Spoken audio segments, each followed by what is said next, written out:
Bonjour, c'est Gilles Mansillon. Je retourne à ma lecture des notes de la traduction de La vérité par Dieu. Je vous prie de m'excuser pour les possibles erreurs de prononciation dans le chino-vietnamien ou le sanskrit. Merci.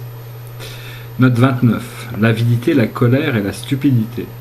Traduction littérale des termes bouddhistes chino-vietnamiens Tam Son Si, qui correspond au terme Palis Loba, entre parenthèses avidité, Dosa, colère, et Moha, stupidité, et désigne les trois principales corruptions du mal, entre parenthèses Kilesa en pali, Klesa en sanskrit, formant la cause même de toute douleur métempsychose, de toute douloureuse métempsychose, et représentant allégoriquement, pour cette raison, le moyeu de la roue de la loi, Dharma Chakra, qui est en constante rotation avec les 6 voies de transmigration karmique enserrées dans les griffes de l'impermanence. Référence à la note 60. Note 30. Le vide du vide. Traduction littérale de l'expression sino-vietnamienne Hukong. Hu égale faux, apparemment inexistant, vide, et Kong, négation, sans rien de plus, vide vacuité, c'est-à-dire étymologiquement faux vide ou fausse vacuité. Manifestement, nous nous heurtons à un problème linguistique délicat car les termes Wukong sont habituellement traduits par vide dans le cadre du bouddhisme et n'ont pas la même valeur sémantique que ceux utilisés par Dieu dans ce livre.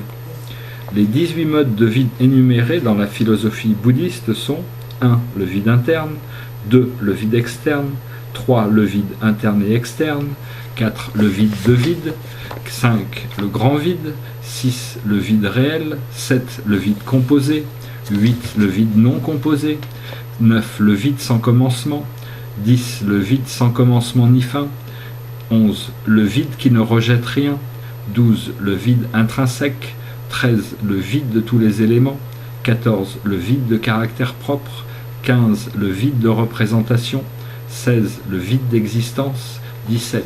Le vide de non-existence, 18. Vide à la fois d'existence et de non-existence. Fermez la parenthèse. Aucun mode ne correspond à l'ineffable signification de l'expression Wukong qu'utilise Dieu dans ce livre. Aussi contentons-nous de la traduire par vide du vide, en spécifiant que l'état du vide est l'état originel comportant à la fois et dans le même instant l'état du pur et l'état de l'impur, l'état de sérénité extrême et l'état d'agitation extrême, c'est-à-dire tous les états existants dans l'univers cosmique, y compris celui du nirvana, entre parenthèses sphère de l'ultime libération, fermez la parenthèse, comme celui du samsara, entre parenthèses sphère de la renaissance et de la mort. Alors, l'état du vide, Shunya en sanskrit, n'est que l'état de quiétude pure et sereine du nirvana. Nirv, extinction, va, souffle, où toute chose phénoménale et toute confection mentale cesse d'exister. Il existe donc de l'état de vacuité.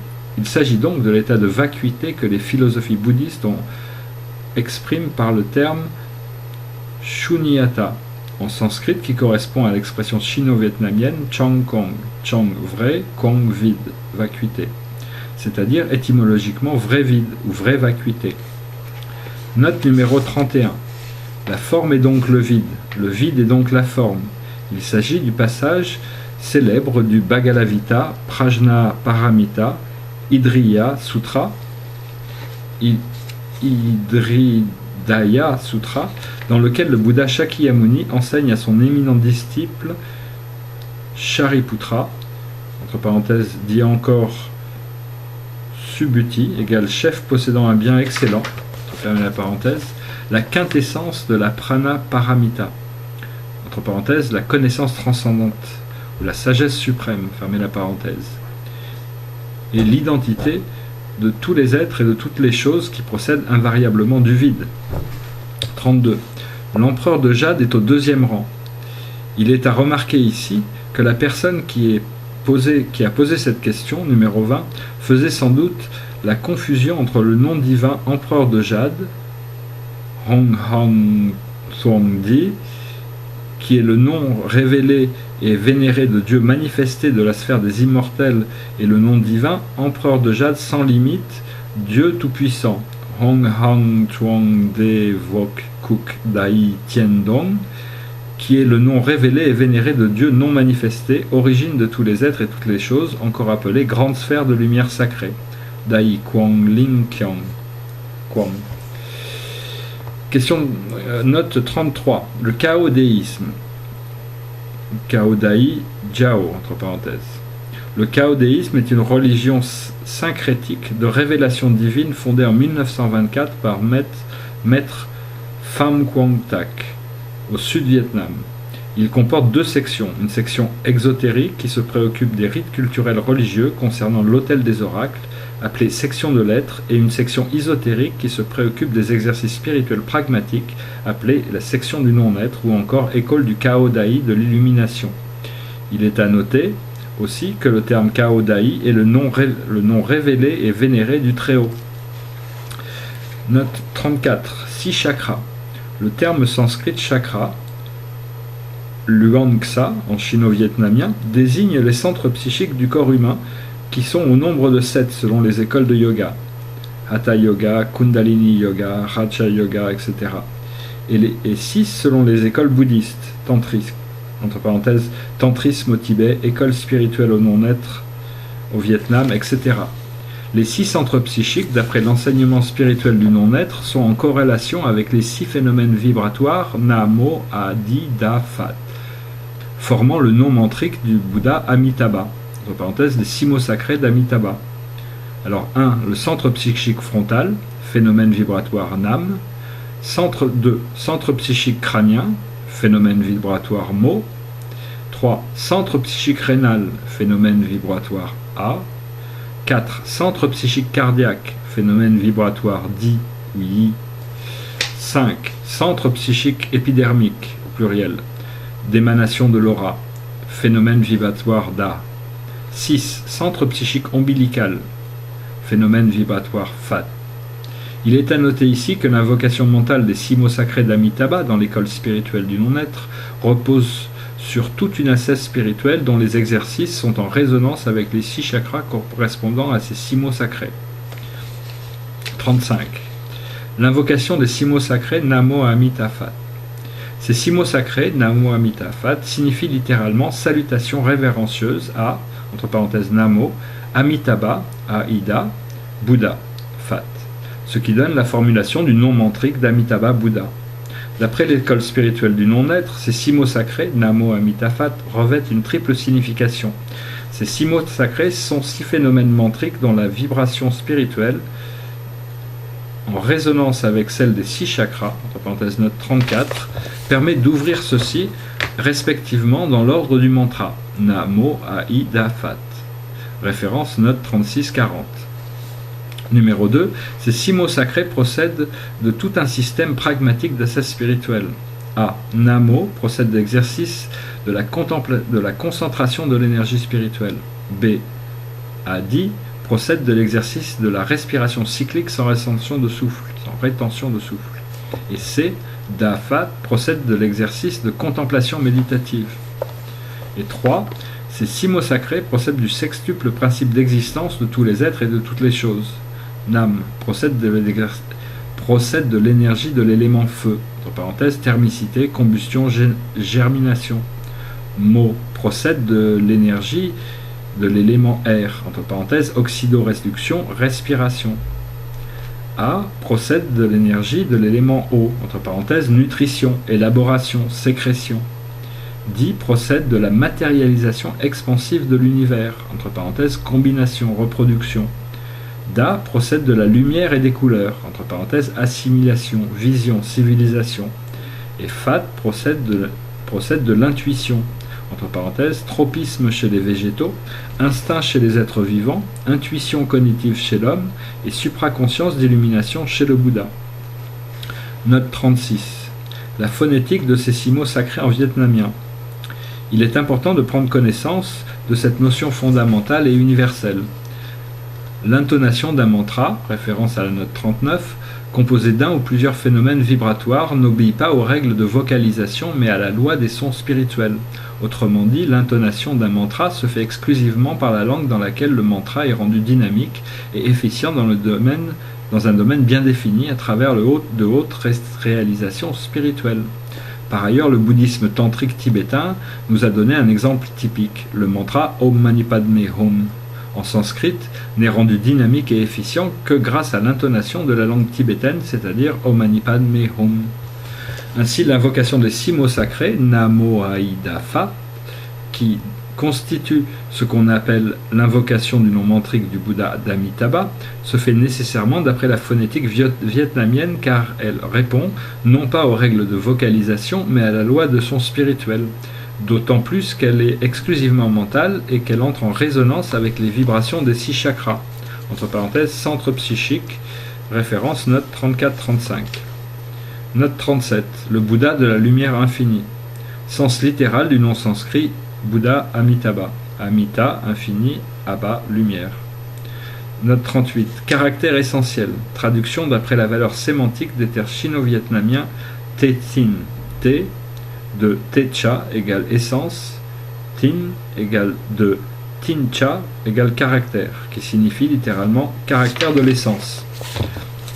Il est à noter ici que les termes Te Tin n'existent pas en tant que tels dans les dictionnaires. Manifestement, il procède de la forme contractée des termes Techa, essence, et de Tincha, caractère.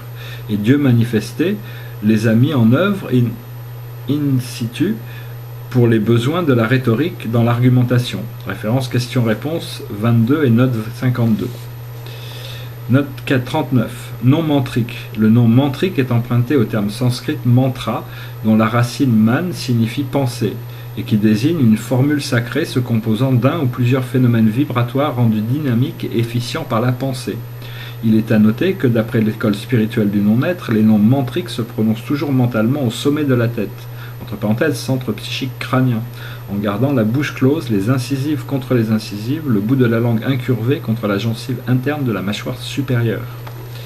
40. Les 6 pouvoirs supranormaux. Traduction par association d'idées de l'expression bouddhique sino-vietnamienne Luk Thong. Luk égale Sik, Thong 6, Thong égale connaissance profonde, qui désigne les 6 connaissances supranormales, entre parenthèses Sad Ajina en sanskrit, mentionné dans les sutras bouddhistes, dont le Sadama Pundarika, entre parenthèses lotus de la merveilleuse loi, au chapitre intitulé L'effort. Ces 6 connaissances supranormales sont les mêmes que celles mentionnées dans le yoga sous le terme de pouvoir psychique, entre parenthèses pouvoir merveilleux égale siddhi en sanskrit, dans l'ordre d'ouverture des 6 centres psychiques, entre parenthèses chakras, correspondant respectivement aux 6 phénomènes vibratoires Namo Aida Phat, qui constituent le nom mantrique d'Amitabha Bouddha. On cite 1. La clairvoyance égale l'œil divin. Tieng Nong Thong en vietnamien et Divya Chakshus en sanskrit. 2. La clairaudience égale l'ouïe divine.